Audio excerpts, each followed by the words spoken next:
Sir मेरा एक friend है जो काफ़ी मोटा है, तो वो पूछ रहा था कि सीमाग्लूटाइड जो एक GLP-1 एगोनिस्ट है। अच्छा सवाल है इनका। प्रश्न है कि आजकल कुछ ऐसी दवाएं आ गई हैं जो क्लेम करती हैं कि 10 से 20%, कुछ दवाएं 22% तक वजन कम करने की बात करती हैं। यदि 100 किलो का व्यक्ति ऐसी दवाओं को खाता है और अगर उसका 20-22% वजन कम हो जाता है तो अर्थात वो 100 किलो का व्यक्ति 78 किलो का हो जाएगा साल भर के अंदर। क्या ये बात सही है या ये बात गलत है? ये दवाएं कैसे काम करती हैं, कौन सी दवाएं होती हैं, कितनी सुरक्षित है, कितनी महंगी है, आइए इस पे कुछ जानने की आज हम कोशिश करते हैं। तो GLP-1 का मतलब हुआ ग्लूकागॉन लाइक पेप्टाइड। ये GLP-1 रिसेप्टर एगोनिस्ट ग्रुप की दवाएं होती हैं। ये जो मेडिकेशंस होती हैं ये मिमिक करती हैं, क्या मिमिक करती हैं? नेचुरल हार्मोन GLP-1 हार्मोन जो हमारी बॉडी में होता है इसको मिमिक करती हैं। तो मोटा मोटा समझो बाहर से GLP-1 हार्मोन हमने अपनी बॉडी में लगा लिया। अब ये करेगा क्या?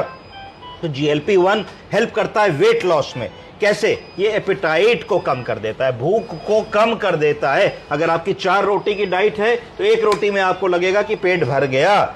ये डाइजेशन को स्लो कर देता है। पेट में खाना आया, अगर उसको एक X घंटे में बाहर जाना चाहिए तो Y घंटे में जाएगा, यानी कि डाइजेशन की प्रोसेस को स्लो कर देता है। तो फीलिंग ऑफ फुलनेस बहुत देर तक रहती है, आपको लगता है भाई अभी खाना ही नहीं है मुझको। और ये क्या करता है कि इंक्रीज फीलिंग ऑफ फुलनेस करता है। पेट में वो फीलिंग रहती है कि मैं अभी इच्छा नहीं कर रही खाने की, पेट भरा हुआ है, अभी मैं कुछ नहीं खाऊंगा। तो GLP-1 एगोनिस्ट ये क्या करते हैं? ये रेगुलेट करता है ब्लड शुगर एंड एपिटाइट। इसके 2 फायदे हैं, पहला है ब्लड शुगर को कम करता है और दूसरा एपिटाइट को कम करता है।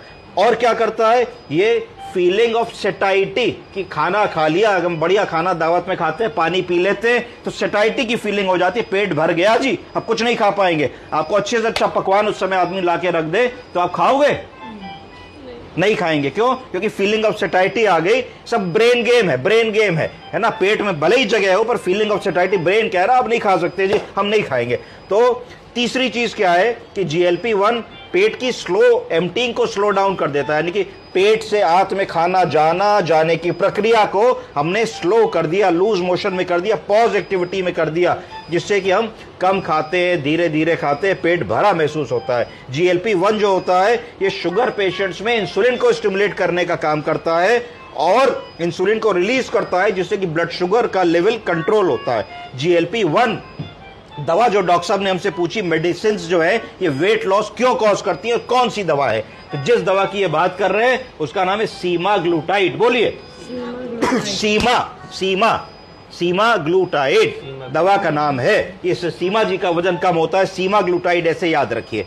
ये किस नाम से बिकती है? इस दवा का नाम है वीगोवी, प्रोमिनेंट पॉपुलर नाम है जिस नाम से बिक रही है आजकल। हफ्ते में 1 बार लेना होता है। हफ्ते में 1 बार लेने से ये कंपनी क्लेम करती है कि 15 से 20% वजन हमारा धीरे धीरे कम होता है। प्रायः ये उन मरीजों में पहले दिया जाता था जिनको शुगर की बीमारी होती थी, तो आई तो थी शुगर की दवा करके, पर ये देखा गया कि धीरे धीरे जब मरीज ये दवा ले रहे हैं तो 4, 6, 8 महीने में मरीज का वजन कम होने लगा, 8 किलो, 10 किलो, 12 किलो। तो फिर इस पे और रिसर्च एंड डेवलपमेंट हुई। अब इसको जो है कई सारी एजेंसीज ने ड्रग फॉर ओबेसिटी की तरीके से, ड्रग फॉर मेटाबॉलिक सिंड्रोम की तरीके से भी मान्यता दे दी है। तो ये इंडिकेशन क्या होगा? ऐसा मरीज जो बहुत ओबेस है, ऐसा मरीज जिसका BMI बॉडी मास इंडेक्स 40 के ऊपर है, ऐसा मरीज जिसको साथ में डायबिटीज भी और मेटाबॉलिक सिंड्रोम भी है, वो इस मरीज को, उस मरीज पे ये दवा फिट बैठती है। इसकी गोलियां भी आने लगी हैं, तो अगर किसी को इंजेक्शन लगाने से डर लगता है तो सीमाग्लूटाइड की टैबलेट भी आने लगी हैं जो राइबेल्सस के नाम से उपलब्ध है, 3 mg, 7 mg और 14 mg में, जिसको ग्रेजुअली बिल्डअप किया जाता है और दिया जा सकता है। दूसरी दवा जो इससे भी बेहतर है, जो 22.5% कहती है कि वेट हम लूज कर देंगे, उसका नाम है टिर्जेपाटाइड।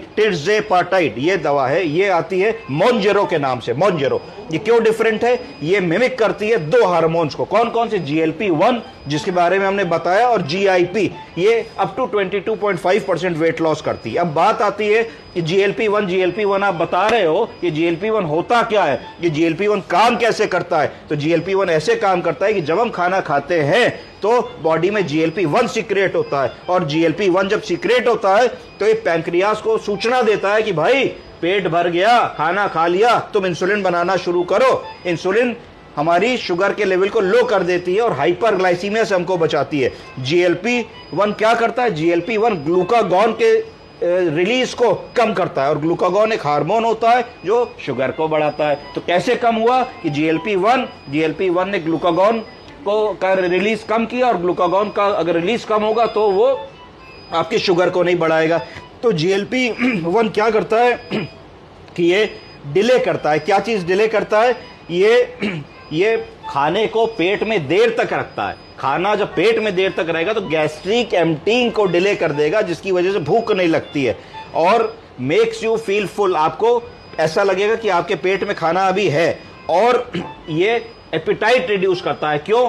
सरल शब्दों में समझो कि GLP-1 जब आपने खाना खाया, दावत में जाके बढ़िया चिकन खाया, चाउमीन खाया, पूड़ी पराठा खाया, मीठा खाया, ब्राउनी खाई, और खा करके बढ़िया कॉफी पी ली, कोल्ड ड्रिंक पी ली, पेप्सी पी ली, डकार आ गई, तो आपको फीलिंग ऑफ फुलफिलमेंट, सैटिस्फैक्शन हो गया कि भाई मेरा तो पेट पूरा भर गया। और कैसे हुआ? क्योंकि जब आपने ये सब किया तो आपकी बॉडी में GLP-1 नामक हार्मोन सीक्रेट हुआ, और GLP-1 जैसे ही सीक्रेट हुआ उसने ब्रेन को मैसेज दिया अब खाना बंद करो, पेट भर चुका है। और पैंक्रियास को कहा भाई इंसुलिन बनाना शुरू करो, क्योंकि इसका पेट भर चुका है, इसको शुगर बढ़ गई है, इसको शुगर कंट्रोल करने के लिए इंसुलिन बनाओ। अब हमने क्या किया कि हमने इसी हार्मोन की गोली को या इसी हार्मोन के इंजेक्शन को पहले ही लगा लिया। तो जैसे ही हमने पहले ही लगा लिया तो बिना खाना खाए ब्रेन को स्टिमुलस गया कि भाई पेट भर गया है और मत खाओ। इस पद्धति पे ये दवाएं चल रही हैं GLP-1 एगोनिस्ट की। अभी इनमें मेजर कोई ऐसी कॉम्प्लिकेशन नहीं आई है। कुछ लोगों को थोड़ा GI सिम्टम्स आते हैं कि नोजिया, वॉमिटिंग, डिस्पेप्सिया, बेल्चिंग, उल्टी, तो वो ग्रेजुअली लो डोज से शुरू किया जाता है और धीरे धीरे डोज बिल्डअप कर ली जाती है। पर ऐसा व्यक्ति जो बहुत ही ज्यादा ओबेस है, ऐसा व्यक्ति जिसका BMI 40 पार कर चुका है और उसने सारी लाइफस्टाइल मॉडिफिकेशन की चीजें कोशिश कर ली है कि वो जिम भी गया, उसने एक्सरसाइज भी कर ली, उसने साइकिलिंग भी कर ली, उसने खाना भी कम कर दिया, उसने सब कर दिया, तो उसके पास एटलीस्ट अब एक विकल्प तो है कि वो अपने बढ़े हुए वजन को इन दवाओं के माध्यम से कम करने का प्रयास कर सकता है। इन दवाओं को लेने से पहले अपने एंडोक्राइनोलॉजिस्ट की सलाह जरूर ले। ये वो डॉक्टर होते हैं जो हार्मोन में पढ़ाई करते हैं और जिनको संपूर्ण ज्ञान होता है इन दवाओं को कैसे, किस डोज में और कैसे मरीज को बताना है। आपका प्रश्न का आंसर हो गया? Thank you.